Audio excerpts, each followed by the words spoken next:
Well, I'm really grateful to the Institute for inviting me to be here and to share my experiences with you. But I'm really particularly grateful to you all for coming out on such a wonderful evening, isn't it? So I suppose the reason why I was asked to speak tonight is really because of the issues that I've been preoccupied with for quite some time. The issue particularly around urbanization and environmental health being two of the key areas. And so perhaps over the next, give or take, 25 to 30 minutes, I'm going to ask that you come along on a journey with me to really think and consider the ways in which design, development, and disease are working together as critical and interdependent parts, elements of our planet's future.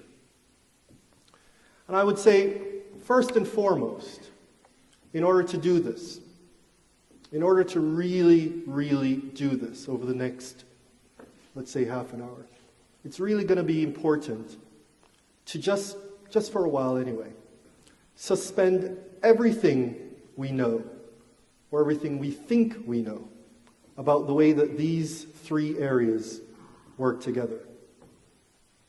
And I suppose one way of doing that is perhaps to ask you to consider, well, reframing and repositioning the issue. Now that's really important, because we have enough examples throughout history that when we reposition a topic and a theme, it really helps expose the issue in a different light. And that's really at the crux of what I'm hoping to share with you this evening. So if I'm in your position when I go to events like these, I'm always very curious to know, well, who is the person up there? You know, why does this mean as much to him or her? You know, what is it that he or she brings to the table? And despite John's introduction, I would ask you to really think about, well, who am I? And I'm raising the question on your behalf. Who am I? Well, for those of you, I know the visibility might be a bit difficult back there, but for those of you in the front row, if you look very closely, you'll see I'm not that guy. In fact, 150 pounds and over 30 years later, I want to believe in my heart of hearts, I'll always be this guy. So a little bit about me, as John mentioned, I'm from Jamaica, a country of about 2.5 million, known for more than Usain Bolt and Bob Marley, I assure you. And while the house in the center of the picture is a photograph from Kingston, is not my family home.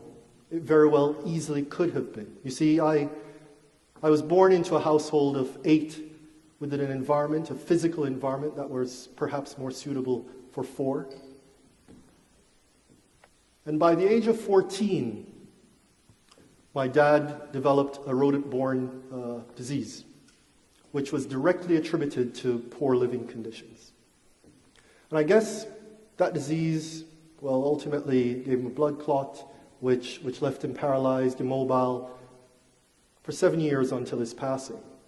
And one of the very vivid memories that remain with me to this day is the fact that the local church donated a wheelchair for him to use. And essentially that wheelchair was rendered inoperable by the simple fact that it could not be moved through from one room to the other. The doorways weren't wide enough. And I guess it wasn't until years later that I was forced to reflect on what this meant, this challenge. And the fact is, in that experience, and it was really only until years later that I was able to consider it in this way, that housing, poor, unsuitable housing, was both responsible for my dad's illness, in terms of the disease, and ultimately, to some extent, his passing, but also clearly incapable of meeting his care needs. So the inability to prevent as well as to treat. And that's a theme I'll clearly be returning to later on. So then it comes to the issue, well, who is this guy?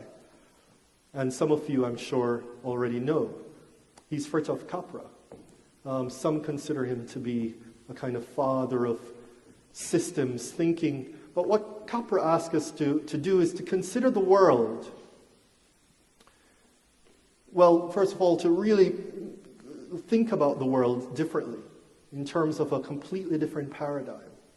Moving away from the world as we tend to see it, as a machine, a sort of kit of parts working side by side, somewhat independent, and consider the world as a kind of much more of a living system, one which works interdependently with elements working together, almost indistinguishable. And again, this notions of system thinking, once I was introduced to this almost, well over a decade ago, really began to really resonate with me. Now, as we understand this concept and we move outwards, it's important tonight that we, through the lens of systems thinking, begin to think about the world as we know it today. And there are a few things we know about the world in terms of what's happening. Is, one, there are more of us that are inhabiting spaces. And the truth is, the world is urbanizing, some would say, as the jury's out on this, faster than it ever has before. There is evidence which suggests that it's beginning to slow in some areas. But nonetheless, disproportionately we see that where urban growth is really exploding, it tends to be in those regions with very limited and scarce resources. When you compare that to developed regions, industrialized nations, you can see for yourself that growth is marginal. Yes? So this added strain on the most vulnerable regions, most vulnerable part of the world, are bound to have some type of impact. And if we look at this comparison through a geographic lens, we can see, or rather it perhaps confirms what we've long suspected, that the real explosion is happening in Asia, right? Perhaps China and India are responsible for a lot of that growth, but we also see that disproportionately that growth is also happening in Africa in terms of urbanization and what that's doing. And it's something that it's important for us to consider, because we essentially share the planet with over 2.5 billion people in the region of Asia alone. So as we think about our planet as a kind of finite space and the resources that are within that space, well, it's a real no-brainer to consider that over time, over a short period of time, areas, or issues rather, such as water, such as health, such as land or where we live, spaces that we'll inhabit, will become, already is, increasingly scarce. That's not surprising. I don't think I'm sharing anything particularly new. However, to continue to view these elements as somewhat independent of each other is to examine a 21st century challenge through a 19th century lens, I would argue.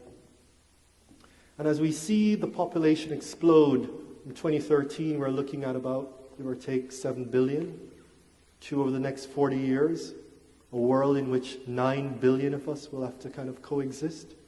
It's not surprising that these resources are even going to be more limited.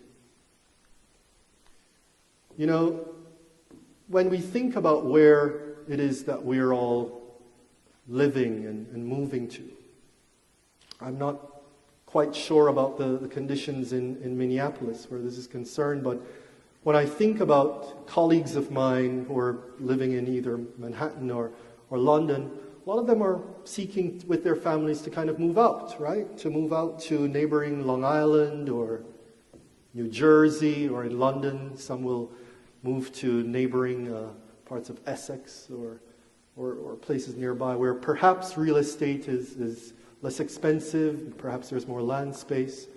And that tends to be a kind of developed world mentality, I would argue. Right? The question for you tonight is, what's happening in Asia? What's happening in parts of Africa? In the developing world? Where are people moving to? Do we believe that they are, I don't know, moving to the picturesque prairies of Bangladesh, which is the image that you're seeing up top? Do we believe that there are many who are moving with their families to, I don't know, the overwhelmingly beautiful desert oasis in Mali? I mean, these kind of picturesque environments to kind of retreat? Well, no, not at all. In fact, where we see the movement occurring is really into very densely populated environment and diverse environment like Dhaka, which is the image on the left, in Bangladesh, or the lively landscapes of Lagos, as we see on the image on the right. The truth is, these are cities with resources, and in the developing world, people gravitate to resources, just like us, in search of opportunities. And these cities are swelling, they're growing, there's certainly much more of them that will emerge over the next 20 to 50 years. And this is something I'd like us to consider, certainly over the next few minutes and after this presentation. As we think about this movement, the truth is, each year, about 60 million people are moving into cities. Not individuals who are being born into these cities, but people in search of opportunities. As I said, resources, or after jobs, really formal or informal. 60 million. And of that number, as many as 10%, in fact, some would argue in excess of 10%, are moving, so that's about 6 million, moving directly into slums, shanty towns, informal settlements, whatever we would like to call it, favelas, barrios. Yes? Conditions, environments in which overcrowding is rife. Perhaps there is the threat, the constant threat of forced eviction, perhaps, where the structures, place they call home, couldn't withstand a small earthquake or tremor or a cyclone, a hurricane. Or where, to be quite blunt, there isn't a decent place to defecate. These are the realities for so many millions around the world. And it's so important that as I ask you to consider the world through a kind of urban lens, I would like you to just switch gears slightly to consider the same world through a global health lens, if that's possible. And so when you think about health, particularly for the most vulnerable people on the planet, what is it that comes to mind? What is it?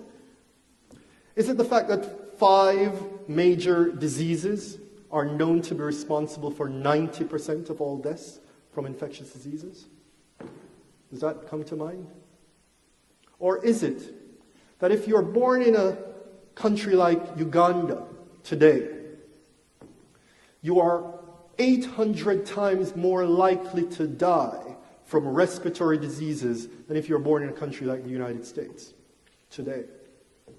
Or is it that if you're a child living among the poorest people on the planet, the poorest of the poor, there's a 60% chance you'll die from infectious disease? I mean, this is a state of health. I juxtapose these two images to really reinforce the fact that, well, there are some issues that we know. We know that overcrowding contributes or exacerbates the risk of diseases like TB, a centuries-old disease, tuberculosis, that kills upwards of 1.5 million each year. We know that things like poor drainage and unsuitable waste management contributes to diarrhea-related illnesses, which kills almost 2 million each year. We also know that poorly ventilated spaces contribute to indoor air pollution, which again kills upwards of 1.5 million each year. It's important to really recognize this kind of juxtaposition as a reminder that the health burden is by no means spread equally, nor should it be, but nonetheless it needs to be a reminder. Now, we need to really consider, and I'm asking you to consider or really reflect on the current state of things. When we think about our health system globally, well, what are the two areas that come to mind? Well, we know overwhelmingly it's a treatment-based paradigm, one in which there is a lot of investment, work, effort being placed on infrastructure. I'm aware that there are many other components in terms of health systems, but infrastructure is a dominant part, particularly in development, in which we believe that building more health facilities will provide an improvement to overall health for those who need it most. And I'm sure you're quite aware of the limitation of that model. A quick example is in a country like India, we know that per 100,000 population, that is for each group of 100,000 people, we know that there are a little over 150 beds, hospital beds available per 100,000. Can we actually build enough health facilities to meet that need? In the rural India, it's much less. It's probably closer to about 9 beds per 100,000. And if I were to try to bring that closer to home, right here in the United States, the issue of what's known as HAIs, hospital-acquired infections. It's a known challenge. In fact, more specifically, about 100,000 people are infected with HAIs in the United States alone. That means they've entered the hospital for one reason, for one issue, and they've left those who do leave with another. As much as 20,000 die each year in this country alone. That's equivalent, by the way, to about a 747 crashing and killing all its passengers every single week. That's a massive number, and I can share with you tonight that in the developing world, those figures are far higher. The other side of the equation is a preventative model. My experience speaking with colleagues in the field of, let's say, malaria, and I certainly am one, and I'm sure some of you have, who have taken your malaria meds when you've traveled, and I did that 2 weeks ago in Cameroon. Well, we know that despite the billions that are spent each year on, I would say, necessary research for antimalarials, pretty much these medications run a 7-year lifespan before resistance is built up. So I ask you to consider, again, this paradigm and whether or not we should remain exclusively with these two models, or whether or not there is room to adopt a more integrated approach, one in which, particularly for the most vulnerable people on our planet, housing can form part of the equation. I take that even a step further. For the most vulnerable people on our planet, housing and health should be indistinguishable. Indistinguishable.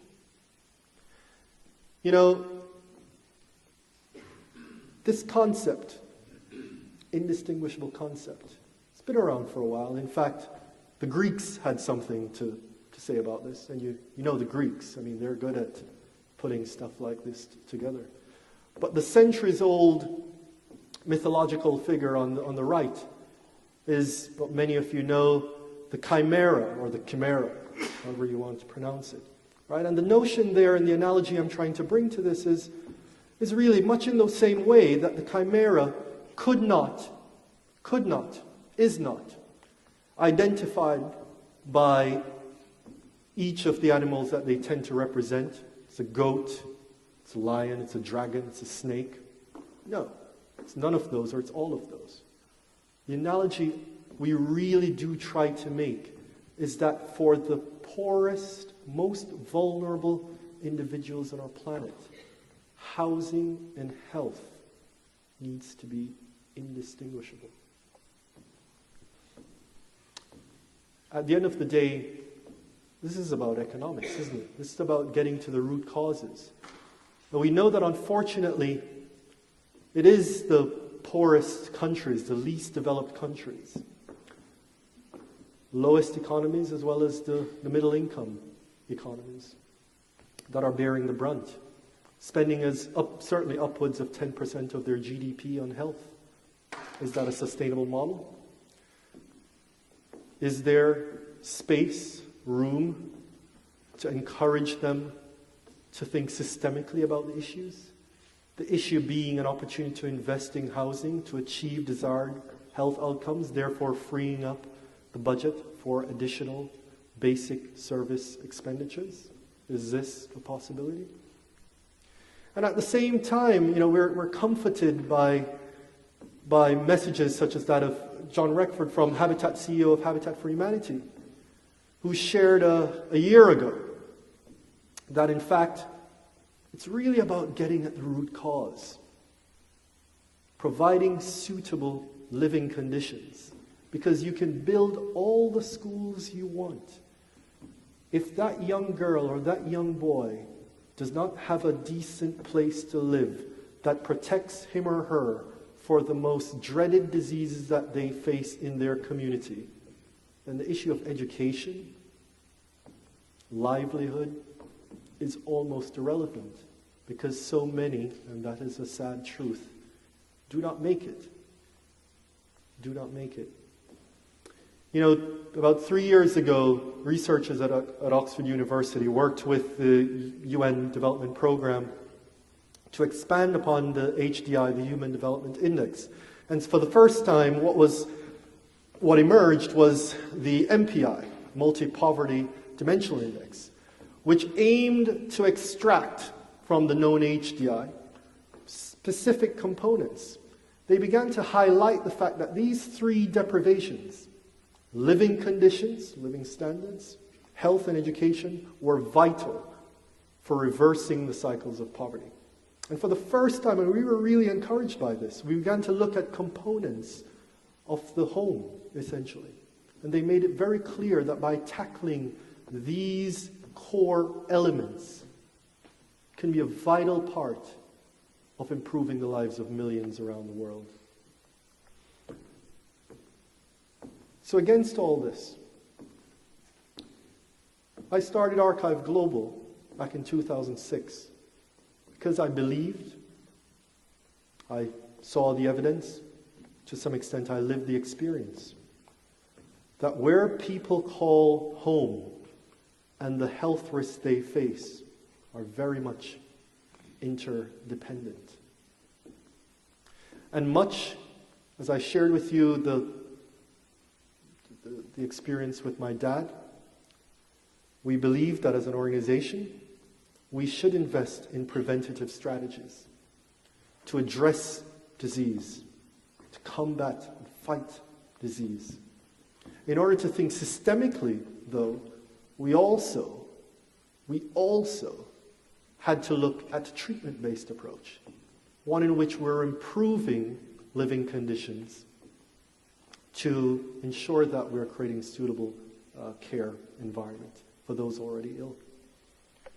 And so, as an organization, we work to empower citizens, communities, sometimes countries, to really work from the bottom up. It's a bit of a buzzword, but it's true, from the bottom up.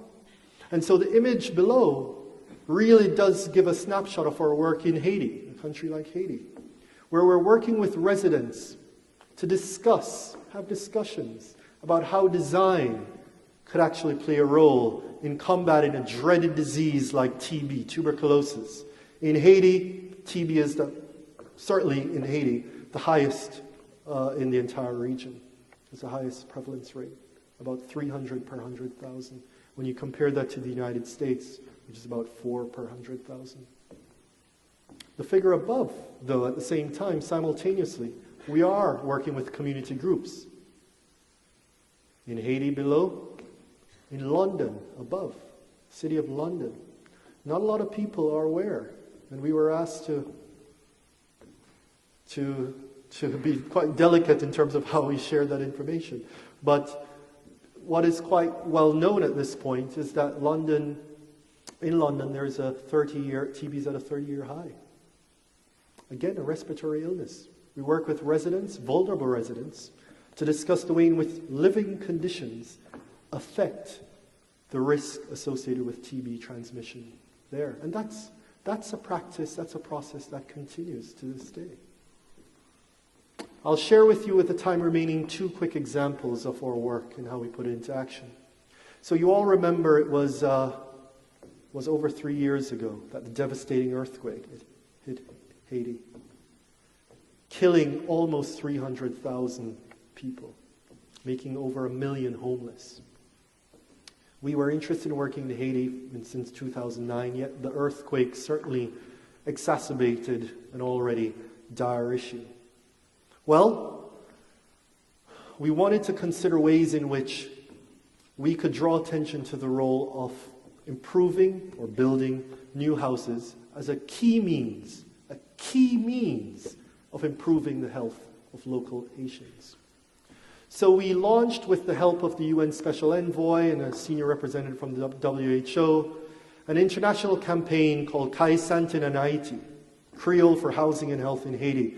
We drew about 1,600 participants from around the world to consider ways in which design could be used as a key strategy for combating deadly diseases like TB. We got the assistance and involvement of about 30 internationally respected leaders to act as judges, to spend countless hours sifting through the projects, to look at what worked and perhaps what didn't, or what could be improved upon. We brought a number of them to London, and we discussed. And we ultimately chose what we believe to be some of the strongest entries. Now, these were put through quite a rigorous process, one in which we looked at about 40 different criteria, everything from cost to applicability, use of local materials, important criteria that we believe were key for a sustainable project. And the 5 images showed the 5 that were shortlisted, because essentially we were very keen to test, to apply, and to understand and learn from what works, or to what extent did it work. And that's something that we believe in. That project continues, and we're happy to report that despite lack of many resources in Haiti, we continue. That's something that we're certainly committed to. The image does show a snapshot of our process, where we walk through the experience of design and thinking about the issue. What I'm not showing you here is the kind of process when we go back to the community and discuss the design ideas with them, to have the community vet and ensure that it's locally acceptable, then building a kind of full-scale mock-up before then completing the project on site. That's a process that we are certainly committed to. Well, Haiti is a kind of special case in that we were encouraged by the kind of partnership that we were able to foster. Because in this case, we committed to building an additional 20 homes in the country. We're excited about that. Still a drop in the ocean, to be honest, in terms of the overall need. But then what we took a decision to do is to work with our partners to develop a more holistic, integrated community. And the image here just begins to show. I purposefully wanted to bring an image from the office which showed the kind of development ideas. We had a lot more sort of markups, but nonetheless it's a process where we begin to think with the community about ways in which an entire parcel of land could be developed. It was donated by the government, and we have a number of partners that are working with us, including partners based right here in the United States. We're working to develop, and that's what the images begin to show. This is Rod Cadman, one of our volunteers working on site, developing and training locals to build a community water access point. The intention is to also develop an agricultural project with the help of an organization called Zamni Agricole, an offshoot of Paul Farmer's organization. We're also keen to build a vocational facility which will provide necessary training and job skills to locals. And our partner has come on board because they recognize, and the community certainly needs a health facility as well. So it's an overall integrated project. Now, the issue of research and how it underpins our work should be if it hasn't already been clear. I spent a little over a year working at the University College London with my colleagues, microbiologists, environmental engineers, considering simple truths like this, the role of humidity in affecting transmission risk associated with TB, or diseases like TB. This is something, again, this kind of evidence exists. Now we should ask ourselves, why isn't it being deployed, being utilized in a way that benefits those who need it most? Just jumping very quickly to the other side of the pond, so to speak, in Cameroon, right? A country of about 16 million, 100% of the population are at risk to malaria. In fact, about 40% of all deaths by children under 5 in Cameroon are attributed to malaria alone. Across the African continent, or I should say globally, 90% of all deaths from malaria occur in Africa alone. And at the same time, we know that in cities like Yaoundé, the country's capital, as much as 80% of settlements are actually informal. 80%. So for an organization like Archive, we saw very clearly there was a dual burden. Dual burden of disease, burden of poor housing conditions. We wanted to set out a challenge similar to what we set out for Haiti, where we asked a global audience, with the support from the CDC, right here in the United States, to consider ways in which design could actually play a role in combating malaria. Right? And again, some of you may ask the question, well, how are the two related? Well, what we know and what the evidence has told us for quite some time is that there are associations between urban expansion and certainly the breeding sites, and increased recognition that breeding sites are associated with environmental conditions, as well as housing, the things that we take for granted very often in the West, like screens. Someone says, something so simple, but it's proven to be effective. And that is something that is hugely overlooked. The images here begin to show some of the examples that were submitted. Now, unlike the Haiti project, where we did completely new build construction, in Cameroon, we were committed to improvement strategies rather than new build. As an organization, going forward, we are keen to focus our efforts and our energies around 3 main areas. From left to right, it's around influencing policy. We were invited in 2010 by the European Centre for Disease Control to help draft a policy on urban TB in Europe. Image in the middle is a photo of our bioclimatic chamber used at UCL to really test materials and to simulate environmental conditions under which they could perform. And then the kind of bricks and mortar, kind of like what I described in Haiti and Cameroon, where we will continue to build. That's an essential part of what we will continue to deploy. In terms of program areas, well, sanitation is going to continue to be part of our work. It does not exist on its own in the way that some believe that it should be. We believe that sanitation needs to be developed, designed, modified in the context of the home, or understanding the way in which living conditions is associated with it. And then cooking, the way we cook, where we cook. That needs to be a focus area for our organization. And then the overlooked issues, diseases like Chagas that kills about 50,000 each year, that's really overlooked. These are areas that our organization are very keen to explore. So what's next? Well, for us, it's about what we call disrupting, right? It's about how we integrate technology. We're quite excited about that because our team in London and New York are working on this right now, a platform that will in essence allow us to really continue to innovate, but innovate in such a way that will, what we believe, will democratize development, allow members of the public to become directly engaged with our mission, to actually get involved in managing and designing their own projects based on the mission and the evidence that we're able to share. That's so important for us.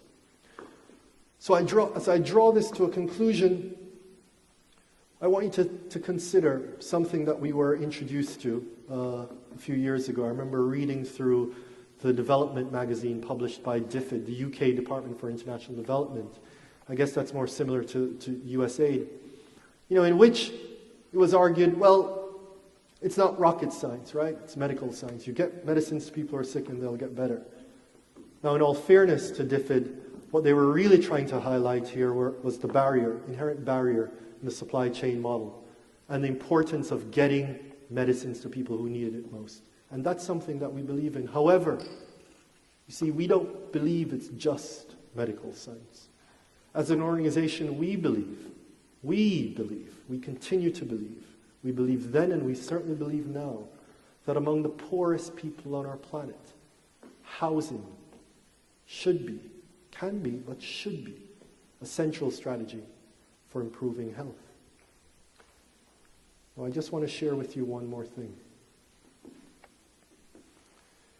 Just picture for a second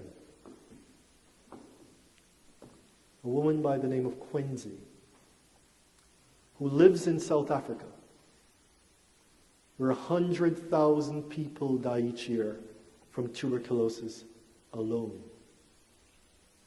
Quincy and her family lives in a one-room house with too much indoor moisture and too little ventilation.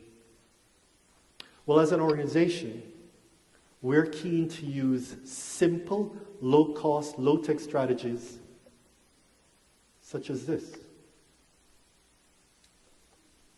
Charcoal. Now, for many of you, it's a staple part of barbecues, perhaps July 4th.